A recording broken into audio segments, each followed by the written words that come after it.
Hello everyone, this is part 28 of What If Naruto was sealed because he was too powerful, and I hope you guys enjoy this video and to like, to subscribe, to share, and check out the playlist, to see more comment down below.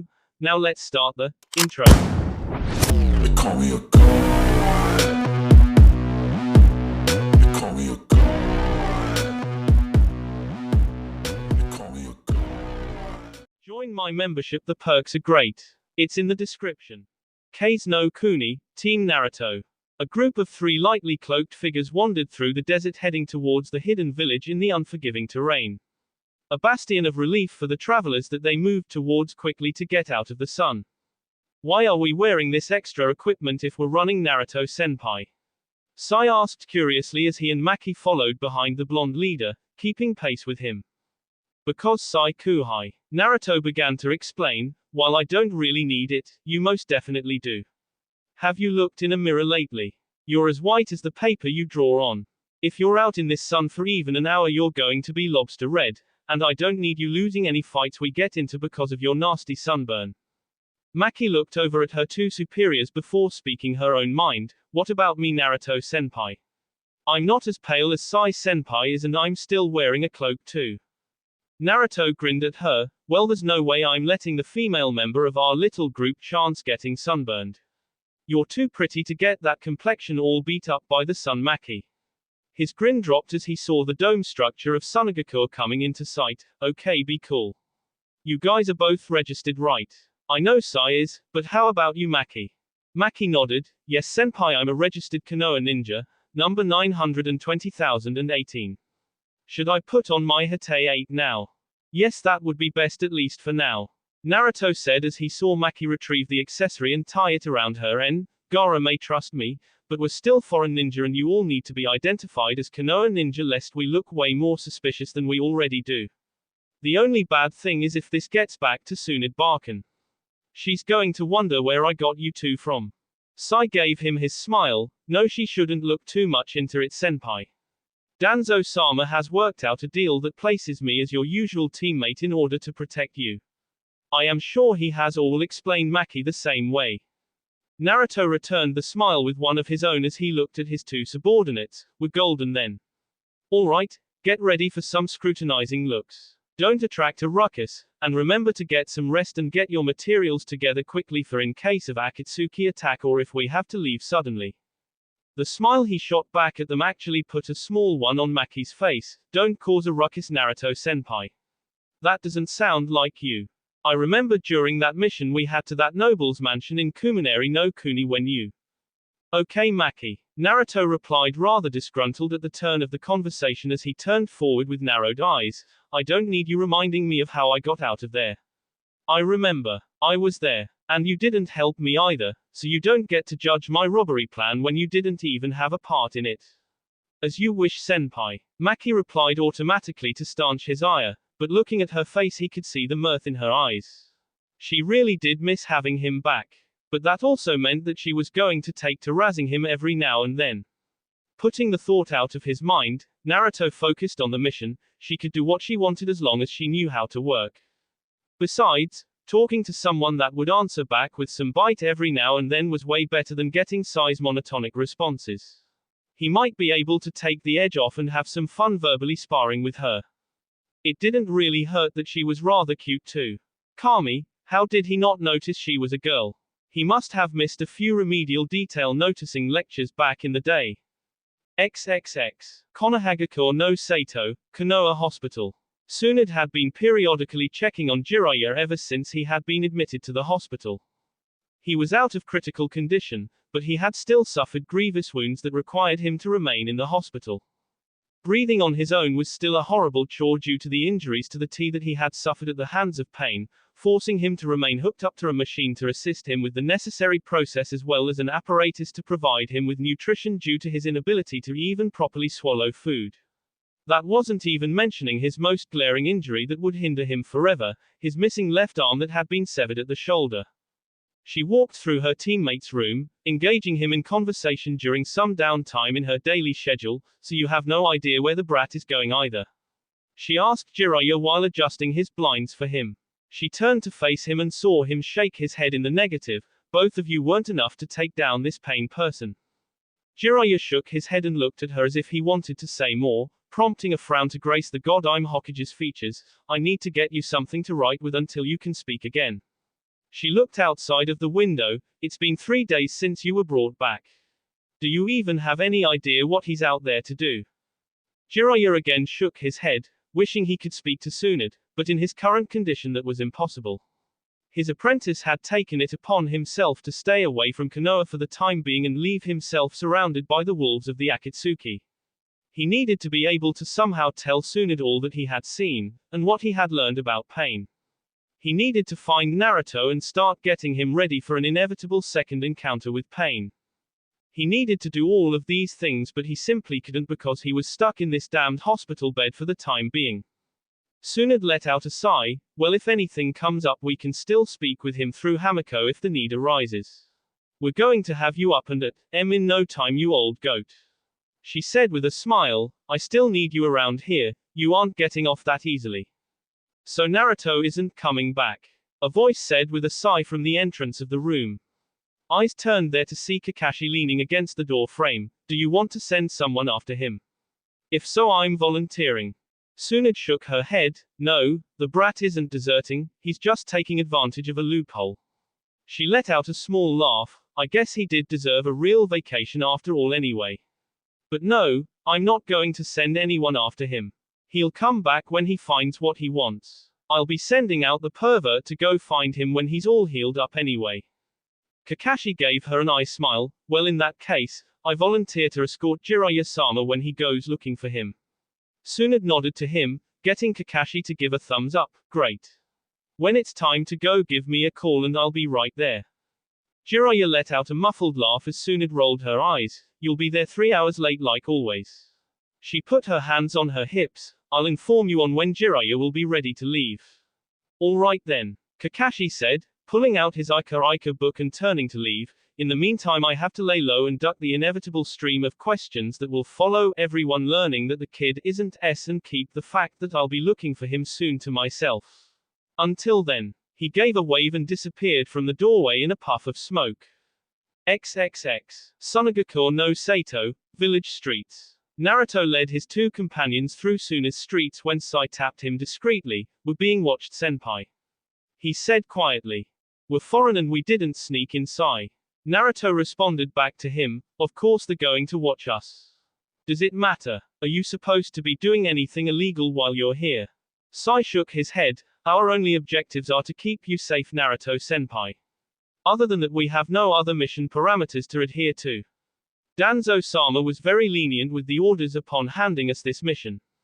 Naruto nodded and looked at the female member of the team. Maki, remind me to fight you later to get a picture of what you can do. I know you're a good medic, which is good because I think we're going to need you sooner or later. Maki nodded to him and looked around. What's the matter? We may be allies, but this village tried to destroy Konoha 3 years ago, senpai. Maki said softly so as not to alert any of the shinobi or villagers around them. The current Kazekage tried to kill you. How do you trust him? Naruto smiled at Maki. I beat him and showed him that simply existing to kill everyone wasn't the way to be strong. I told him that I fought for Konoha. Well, he must have taken that to heart. He looked towards the Kazekage tower and continued to lead his group. Let's see if Gaara can help me out with this. I need more knockout power if I'm going to fight Pain. Maki followed the leader of the hastily assembled team dutifully. This Pain, what is he like? Do you know what he can do in battle? Naruto shook his head. I don't know. There were 6 of him and they beat the piss out of me, and those eyes. Kyuubi called them Rinnegan and it seemed really freaked out by them. I need to have a little chat with it when I get the chance. Well, there you are. Naruto and company looked up on a nearby roof to see Kankuro grinning down at him. Gaara heard you were in the village and sent me to escort you the rest of the way to his office. What? You don't know how to let someone know you're coming? Naruto shook his head. It was kind of a spur of the moment thing. Kankuro jumped down to the ground and shook hands with Naruto. It's good to see you again. How's your family? He asked as Kankuro began leading them through the streets to the tower. Kankuro let out a chuckle. Well, he's Gaara. I don't really know how to specify any better than that. Temari just got back from Konoha on another diplomatic mission and she's pissed at you again. I had a mission, Naruto said, sweet dropping at knowing how much Temari disliked looking for him and not finding him. How can she be mad at me for that? Kankuro's laughter grew more pronounced. No, she's not pissed at you for that. She's pissed because she heard that you had gotten K and then heard that you had just disappeared and weren't coming back to Konoha. As a matter of fact, she didn't get here that much sooner than you did, so you have. Kankuro looked at the position of the sun. You have 4 hours until she wakes up from her nap after getting back to come up with a good defense. Naruto's face had a downcast look. Believe me, I had a very good reason as to why those things happened. I need to talk to Gaara about it though. You can listen up when you get us there because you should know too. Kankuro noticed the serious tone and look on Naruto's face and realized whatever he had to talk to Gaara about had to be something of a big deal. So who are these guys with you? He said, looking at Naruto's cloaked escorts. Naruto looked back at them and gestured for them to put their hoods down. The guy is named Sai, the girl's name is Maki. They're my team while I'm on this little mission of mine. He said, settling into a comfortable silence that left him alone with his thoughts. I need more control over Kyuubi's power, and not just with the use of the trigger. It's a shortcut that does more harm than good in the long run. He heard the Kyuubi cackle inside of his mind. You call the trigger a shortcut that does more harm than good, but you should know that you're the only Jinchuriki that has ever used my chakra to this extent. Feel proud to have made it this far. The last two before you were unwilling to use my power the way you have. B. Naruto said in his head as the entrance to Gaara's daily place of work came into sight. You've told me that you had other containers before. You're saying that I'm the only one that's used you. No, others have tried. Kyuubi corrected him. My first Jinchuriki used the bare minimum of my chakra, barely enough to use a single tail. The second one was much the same. She couldn't go past 4 tails either without losing control. No one else ever tried figuring out a way to fully control me. Maybe I need more access to the chakra.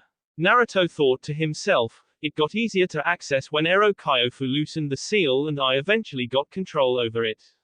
Maybe if I can do it again I can get access to more and learn how to control it. Naruto decided to run this thought by someone else when he channeled chakra to his correspondence tattoo with Hamiko. His answer came quickly and angrily if the pulsing intensity from his arm was any indication. So stupid. Even if you were advanced enough to deal with the workings of the seal, opening it would be bad. Unless you think you can fight and beat the demon right now. Naruto frowned at the response, but figured she had to know what she was talking about. For over a year her favorite thing to do was ask him questions about, and study the seal on his belly. I can't even loosen it to access more. It's not supposed to be loosened, only tightened in case it ever started influencing you. When Jiraiya-sama did that to allow you more access, he just made it easier for the demon to control you. Hamiko returned to him. It doesn't matter. You can't do it on your own even with me instructing you on what to do. You need a certain key to the seal that I can't duplicate. Your father was brilliant, Naruto-sama. Naruto decided to break conversation as they entered Gaara's office. Okay, thank you Hamiko-chan. I'll talk to you soon, okay? I am at your service, Naruto-sama. I'll see if Jiraiya-sama knows anything more of your seal when I get the chance. Be safe. With that, their connection was broken just as Naruto stood face to face with Gaara, wearing his Kazekage robes. Naruto, it is good to see you. Gaara said in his usual monotone. You had many people in Konoha and even here fearing for your safety, including myself. He crossed his hands over one another and set them on his desk in a business-like manner. How have things been? Placing his hands in his pockets, Naruto began to speak to the red-haired fellow Jinchuriki. I wish I could say that things are good, but I'd be lying to you and we don't need that. I just got a serious wake-up call and I need your help, Gaara. Gaara didn't let the surprise show on his face, but hearing Naruto ask for his help caught him off guard. Even though they were friends, hidden villages rarely asked for help from one another. However, Gaara didn't believe that this was an official order. Something more of a personal request, and as long as it didn't put his village in jeopardy he would gladly help Naruto out. What is it that you need? Naruto decided to get straight to the heart of the matter. No need beating around the bush, I'll just say it. 3 years ago you were more or less insane, no offense. None taken. Gaara replied, I am not very proud of that chapter of my life, but it did happen and I cannot simply pretend it didn't exist. Nodding at Gaara's point, Naruto continued, I didn't bring that up to just talk about it, it's just to make a point. You used to be the worst case scenario for a Jinchuriki and now you're the Kazekage. To do that you needed the trust of a vast majority of your village, and to do that you had to prove that you were no longer under the will of the Ichibi. He took a deep breath and finished verbalizing his thought, I want to know how you got full control of Ichibi no Shukaku. Kankuro looked from Naruto to his brother as Gaara simply stared at the foreign blonde before giving him his answer, I can't do that, Naruto. Naruto let out a sigh, village secret. Fine, that's alright. It was worth a shot. Thanks anyway for at least hearing me out. No, Naruto, he really can't. Kankuro said, stopping him, he's not saying that because it's some huge advantage for Suna, he really can't. The raised eyebrow of Naruto pressed Gaara to address his confusion, I do not have full control of Shukaku. Though I can suppress it once I begin, if I use either of the forms I used against you during the invasion of Konoha, Shukaku's will becomes more dominant and the chance of me causing damage to innocents and those that I intend to keep safe. Now I can use parts of Shukaku's limbs to attack, but I do not have control of my demon. I'd call that control. Naruto replied glumly, and you can go all out with it if you have to, I can't. How did you do it? Gaara thought about it for a moment, the seal that keeps the demon inside of me is more closely knit to my own person than yours is, I would wager. After all, the demon was sealed within me months before I was even born, you told me it was put in you afterwards. It is still a rather foreign knee within you as opposed to me, as it truly always has been there. Naruto nodded in understanding, so how did you beat the Ichibi for control? Gaara closed his eyes thoughtfully, I often had to battle the Ichibi to force it from my psyche, to keep it from constantly trying to influence my thoughts. AS look came over Naruto's face, you're talking about hypothetically fighting it, aren't you? Like willing it out of your mind. Gaara blinked in confusion but nodded nonetheless, damn, I was talking about literally fighting it. I'm going to have to open the seal and fight the Kyuubi to get full control. An uncomfortable silence settled over the room until Kankuro voiced the thoughts of both him and his brother, and even Naruto's root comrades at the moment, well that sucks. Gaara picked up where his brother had so eloquently left off, I am sorry I cannot be of more help to you, Naruto. Why did you even decide to seek me out anyway? Naruto sighed and put his arms up behind his head, for 3 reasons. 1. I can't go home, not as I am, that would be a requiem for an hour after what I just got through doing. 2. All of the other major hidden villages have their own Jinchuriki. I figured that Suna would be one of the ones that had a good handle on how to train theirs. Clearly I was wrong because you did it all on your own. The 3rd reason was to warn you. Warn me. Gaara said, warn me of what? Naruto gave him a serious look, warn you about the man that beat me and Jiraiya at the very same time. Not just beat us, he destroyed us. It was as if he was barely trying. The leader of Akatsuki, Pain. He saw the looks of shock on Gaara and Kankuro's faces at hearing that Jiraiya had been destroyed while Naruto had been there to assist. He has 6B, all of them strong. I don't know too much more, but I swear, when I do you're going to be the first to know, Gaara. You're still just as much a target as me, be prepared. Gaara nodded, I will be Naruto. I am not the Kazekage for nothing and I will begin training in preparation for an attack from the Akatsuki. You are free to stay here before leaving. Where are you going next? East. Naruto replied, far east, back through Hi-no-Kuni. We'll stay the night and leave tomorrow morning. Thank you, Gaara. XXX. After that point, Kankuro led Naruto and company through his own family's lodgings to give them a place to shack up in for the night. Sai moved closer to the blonde leader and spoke, we're going to be heading back through Hi-no-Kuni, Naruto-senpai. Is that a good idea? Naruto shrugged, why not? We have to if we're going to get to either Mizu no Kuni or Kaminari no Kuni. We'll keep to the south to stay far away from Konoha and out of their view. You guys can get through a country unnoticed, can't you? The path taken through the house of the powerful siblings began seeming familiar to Naruto when Kankuro suddenly called out, Temari. Hey sis, I'm back. He turned with a grin on his face once he saw the wheels in Naruto's head begin to turn. Come on, you've got to be awake by now. I'm up, Kankuro. Temari replied from behind the door, what's the matter? Nothing's the matter. He said cryptically, I just thought there would be someone out here that you would want to see. He saw Naruto turn around on his heel to run and with a quick movement of his fingertips, tripped Naruto with a chakra string. Ah, deja vu. The day we met, the puppeteer thought fondly. Kankuro, don't do this, Naruto said swiftly, pulling himself to his feet. I gave you Sasori's extra B. That gave the puppeteer some pause, but before he could say anything the door cracked open to reveal the curious face of Temari, who looked out at the hall before settling on Naruto. Ah, hey Temari-chan. How have you been the last few months? Temari's door slowly opened wider, putting the young woman completely in the doorway, where she then put her hands on her hips and waited expectantly. You need to have a damn good excuse as to why you didn't go back to Konoha after what I heard happened to you and Jiraiya-sama. Naruto looked at his team. Go with Kankuro to the room, I'll catch up with you in a minute. He looked at Temari. Yes, as a matter of fact I do. Can I come in? I've wanted to talk to you for a while anyway. He said. She smiled at him and moved aside, allowing him to enter her room and close the door. Kankuro shook his head with a smirk and continued leading the two root ninja through his house. I should be pissed about what my sister is going to do to that guy, but I just can't bring myself to hate him. He's just too good of a guy for as long as I've known him. Sai looked at Kankuro. Naruto-senpai and Temari-san are in a relationship. Kankuro stroked his chin in thought. Well, no, I wouldn't say that. I will say that aside from the climate, the guy is half the reason she likes going to Konoha so much though.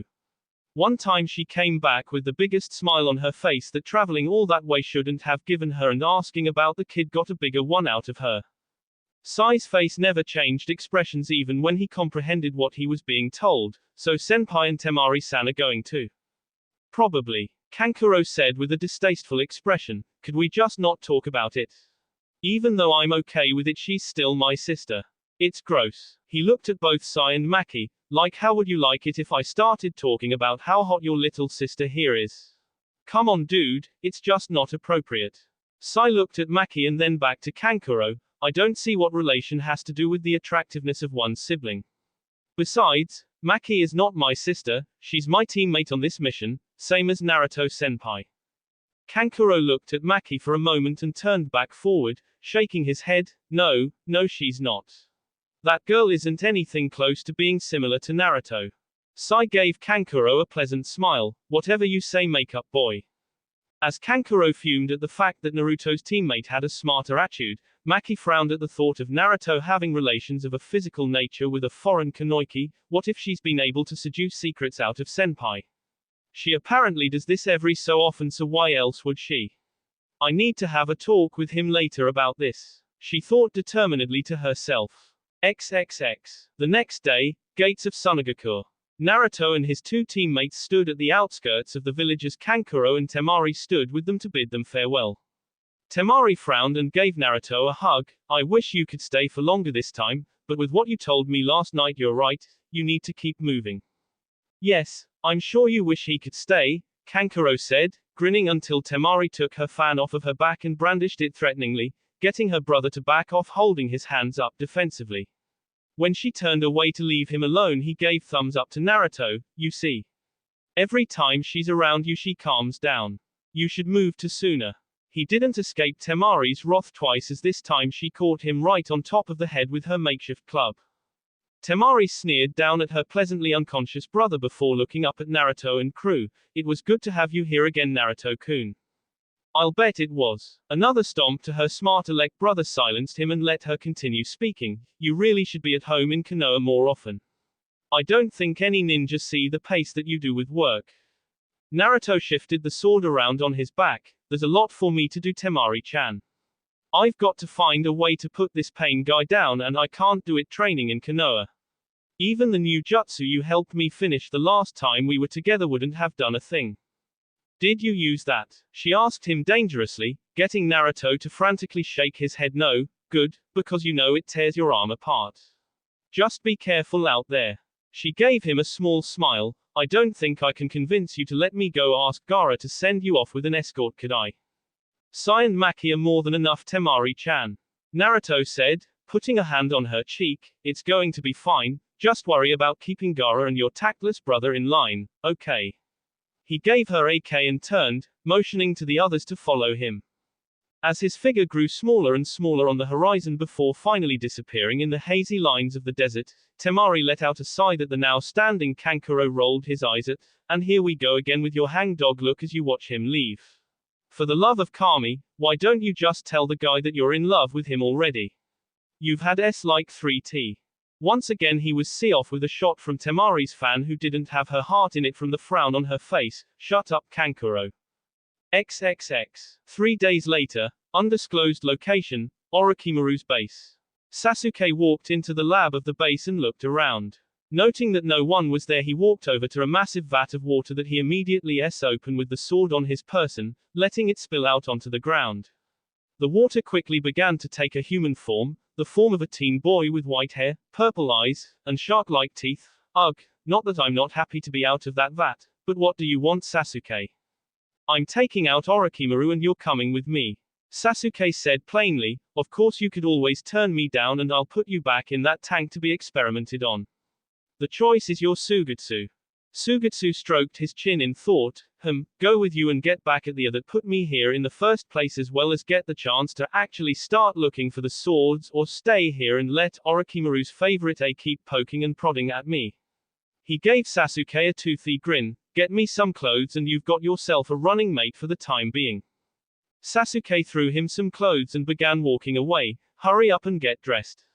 We're doing this now. Sugetsu looked at back of the retreating Uchiha and shrugged before beginning to get dressed, and if you see Kabuto wandering about any time before we get to Orochimaru, feel free to show him how much you appreciated all of the hospitality. Sugetsu let a feral smirk cross his features, I have a feeling that this is going to work out just fine. XXX. With Naruto and company, somewhere in Hino Kuni. In the middle of a forest, Naruto stood waiting in place while Sai sat on a tree branch above, using his free time to draw for a little while as long as he had the time to take a break. Naruto had his eyes scanning the trees around him, trying to find any sign of the third squad member. She's rather good at keeping herself out of view. That's a good trait for a medic nin to have. Alright Maki, now let's see how you fight. The sound of a beautiful voice singing filled the area and quickly reached the ears of Naruto and Sai, who somehow found their eyes starting to grow heavier. Sai quickly noted what was happening and was able to categorize it, Keikoku no Uta, Song of the Siren. Let's see how Naruto-senpai is able to deal with this. Naruto grit his teeth as he began feeling drowsy. This was the kind of genjutsu that the Kyuubi had trouble dispelling for him the most, ones that had to do with his hearing. Did she know that about him? No one knew that about him. Naruto pulled out his sword and a kunai and began grinding the two blades against one another to produce a horrible noise that broke Maki's control over him. A flurry of shuriken flew from a hidden position and forced Naruto to throw his kunai at them to block as well as use his sword to deflect them. Even so, one still managed to nick his shoulder, son of AB. She can do Cage Shuriken no Jutsu, Shadow Shuriken Jutsu. Sneaky wench. A kunai flew from the woods coming straight for his head that he batted from the sky, however when he moved to swing at it, a glare from the weapon caught him right in the eyes. It didn't initially stun Naruto, but once a figure that he had designated as Maki flew from the underbrush at him, he couldn't focus his eyes on her directly, lest his vision be filled with an intense light that kept him from keeping his eyes on her. Hearing her draw her tanto from the scabbard gave him all of the warning he needed to get his ninjato from his sheath on his back and block before directing a retaliatory swipe at the girl he couldn't look right at. Her genjutsu skills are centered around the parts that I'm not good at dispelling. They aren't so much along the lines of being physical as they're more perceptive. They don't alter reality, they alter my own perspective. Kyuubi can't help me with these. I know how to fight you, Naruto-senpai. That's right, keep talking, sweetie. Naruto thought to himself as he blocked another attack from her sword and shoved her off. Give me an idea of where you are and I'll only need one shot to finish you. I watched you train and work for years. My own style of combat is meant to support your weaknesses. Maki said as she bypassed Naruto's guard after he blocked her S and punched him in the face. You are more of a juggernaut, meant to destroy your opponents in one shot. I am more subtle. Before she could move in with another S attempt, she wound up getting kicked right in the body and sent flying by his one-hit power she had been referencing. That's enough, Maki. Naruto said as he walked over to her with his eyes closed. I know what you can do now. And I hope that the you talking to me thing was just because this was a spar and not a real fight. Maki picked herself up and muttered, Kai, to return Naruto's vision to him, yes Naruto-senpai, but it was mostly because I know you. Still, habits like that translate over into combat as well. I will work on that. She rubbed the place where Naruto kicked her and winced slightly. It really is good to see you fight more accurately towards the way you used to again. There was a time where I wanted to beat the old Naruto-senpai out of you. Naruto gave her a puzzled look. What? Beat the old me out of me? But you've only seen me like this all when I was in Root. Maki shook her head and activated Shaozen Jutsu, Mystical Palm Jutsu, to heal the small injury that Naruto inflicted on her while she kept talking. Actually, I've been there all along. When you were sealed, Danzo-sama had me keep watch over you in the academy. He put me in the same time as you and I even graduated with you. Naruto looked intently at Maki as she smiled up at him after she finished healing herself. Naruto walked around her a few times. I don't remember. Why don't I remember? Because I'm good at my job, senpai. She said, winking at him. I honestly tried to talk to you a few times, but you were obsessed with that Sakura girl all through school and kept getting held back after class, and that's when you weren't skipping. She said with a pronounced scowl on her face. Then Danzo-sama instructed me not to interact with you. He said that you wouldn't remember us anyway and would talk about it, maybe even to the Hokage. He really started paying attention to you once you were sealed. He put a hand on Maki's shoulder and gave it a reassuring squeeze. Well, now I'm here. You can talk to me all you want, okay? Maki gave him a bright smile in response.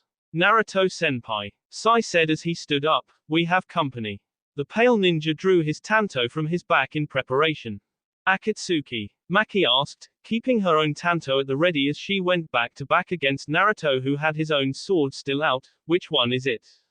An influx of information from Kage Bunshin sentries entered Naruto's head, not Akatsuki. He said, answering her previous query, but there are around 9, 10, wow, really?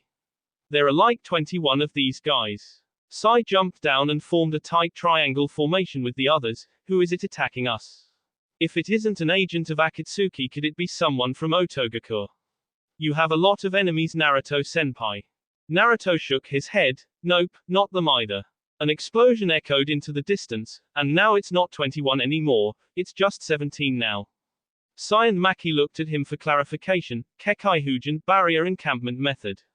The sounds of people rushing through the forest around them got closer and closer. Get ready for a fight. A bunch of shinobi wearing demon masks, fully armed to the teeth and holding large kunai-like swords emerged all around Naruto, Sai, and Maki. Sai looked around, trying to gauge the current threat level. Who are these people? He asked hypothetically, not expecting to get an answer, especially not from both of his teammates at the same time. Prajna Group. Naruto and Maki both said before looking at each other and nodding in agreement. Naruto decided to take the moment to explain to his hapless third colleague. Yeah, me and Maki were among the root agents that Danzo Gigi dispatched to take out a whole regiment of these guys back in the day. Naruto blinked and looked at the female of the team. Damn it, that means we failed that mission, doesn't it? That depends. Maki said thoughtfully, it depends on whether or not these are the last of them or not. If it is, then we can finish the mission right now. Sai understood, so they're here for revenge. To simply K us or use us to locate Danzo-sama. He shook his head, it wouldn't matter anyway. He never comes out into the open, so unless they're willing to infiltrate Konoha to look for him, they'll never find him. Naruto cracked his N. Yeah, well, tell them that after they're done trying to K us, and hurry up.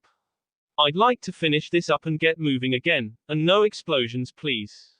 You just used explosives about 2 minutes ago, Naruto-senpai. Maki supplied with a smirk. Naruto looked at the ninja surrounding them with a twitching eye. Maki, I missed you and I love you, so I'm not going to take out my aggression from that unnecessarily snide comment on you. That's what these guys are for. XXX. Undisclosed location, Orochimaru's base. Sasuke and Sugetsu had made their way through Orochimaru's base with no so much as a peep from any of Orochimaru's men, mostly because it was Sasuke, and no one was to touch Sasuke. It was maddening. He wondered how he would have ever gotten stronger if he hadn't been able to force Orochimaru to give him actual missions to test himself with. Sugetsu looked over at the raven-haired Avenger. So are you sure you can win? I mean, I don't care either way, because if this doesn't work, you're going to be a Sasuke trenchcoat for Orochimaru and I'm going to be either S or back in that vat, but you seem confident. Sasuke scoffed, he can't beat me. He's hiding it, but you can see that his body is breaking down. As he is the Dobe could take him out, that's probably why he didn't attack him and the Kazekage when we had the chance in sooner. They reached a set of large doors. Stay out here. No one comes in until one of us comes out. Sugetsu looked at him in surprise. Are you sure? I mean, if we were both in there we could have a better shot at putting him down with less of a fight. Sasuke put his hand up in front of the door and looked at Sugetsu coldly. No one comes in until one of us comes out. If I can't beat him, then all of this is meaningless and I'll never beat Itachi. Sasuke formed a beam of lightning in his hand and pointed it at the door, extending it and piercing through it. He then pulled out his sword and see through the rest of the door before stepping inside, where he found Orochimaru in his bed, blocking the attack from Sasuke from hitting his vital spots. Orochimaru glared at Sasuke. I knew it would come to this. Sasuke simply looked at Orochimaru impassively. I don't have anything else to learn from you. And you won't be seeing any mercy from me, even if you beg for it. His cursed seal began to spread over his body. Jutsu list. Keikoku no Uta, Song of the Siren. B rank Genjutsu. Offensive, supplementary. The user will use chakra to project their voice and scatter it along the surroundings to an opponent's ears. Once caught in the Genjutsu, an opponent will quickly be lulled to sleep if the Genjutsu is not quickly identified and dispelled. For the Genjutsu to work, the user must have a pleasant voice or else no effect will occur. Kashoku no Susaku, Bright Light Creation. B rank Genjutsu. Supplementary. The user will activate the jutsu using a natural source of sudden light that will hit the opponent in the eyes. After the initial flash, any time that the enemy locks eyes onto the user, the victim will see nothing but a bright, blinding light emitting from the user of the jutsu, keeping them from being able to look directly at the user. Kekai Hujin, Barrier Encampment Method. B rank Ninjutsu, Kekai Ninjutsu. Offensive. An array of 4 exploding tags are jointly placed around the boundary of an area. If anyone or anything happens to walk through the boundary, the seals will instantly activate and explode, the imprisoned target. That will be all for this video. Be sure to like, subscribe, share, and comment down below for more videos. Goodbye.